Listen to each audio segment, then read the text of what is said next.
எங்களை அதிகமாய் நேசிக்கிற எங்கள் அன்பின் பரலோக பிதாவே, மெய் துதிக்கிறோம், ஸ்தோத்திரிக்கிறோம் அப்பா. இந்த புதிய நாளைக்கு அணைச்சது கிருபைக்காக உமக்கு நன்றி அப்பா. இந்த புதிய நாளிலும் புதிய கிருபைகளினால் எங்களை நிரப்புங்க. விசேஷமாக உடைய பிரசனத்தினால் நிரப்புங்க. உடைய மகிமையினால் எங்களை மூடுங்கப்பா. இந்த காலை வேலையிலுமே ஜெபாபிஷேகத்தினால் நிரப்புங்க.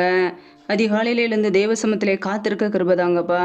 எங்களை தாழ்த்தி அர்ப்பணித்து ஜெபிக்கிறோம். இணைந்திருக்கிற ஒவ்வொரு குடும்பங்களையும் உடைய கரங்களிலே அர்ப்பணிக்கிறோம். குறைகள் குற்றங்களை மன்னித்து கிருபையினால் நிரப்புவீராக.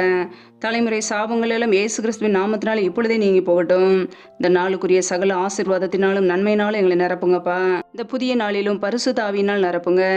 அன்பின் அபிஷேகத்தினால் நிரப்புங்க. புதியனால் அபிஷேகம் பண்ணுங்கப்பா. தீர்க்க தரிசன வரங்களினால் எங்களை நிரப்புங்க. சத்துருக்களை மேற்கொள்ளுகிற கிருபைகளை எங்களுக்கு கொடுங்கப்பா. இரவும் பகலும் வேதம் வாசிக்க எங்களுடைய மனக்கண்கள் திறக்கப்படட்டும். நாங்கள் செய்கிற வேலைகளை ஆசீர்வதித்து கையின் கிரியைகளை பெருக பண்ணுங்கப்பா. கிறிஸ்துவுக்குள் உன்னத மண்டல சகல ஆசீர்வாதத்தினால் எங்களை நிரப்புங்க. சம்பூரணமாய் திருப்தியாய் ஆசீர்வதிங்க. முற்றிலுமாக தாழ்த்தி ஜெபிக்கிறோம். ஏசு கிறிஸ்துவின் மூலம் ஜெபிக்கிறோம். ஜீவனுள்ள நல்ல பிதாவே, ஆமேன்.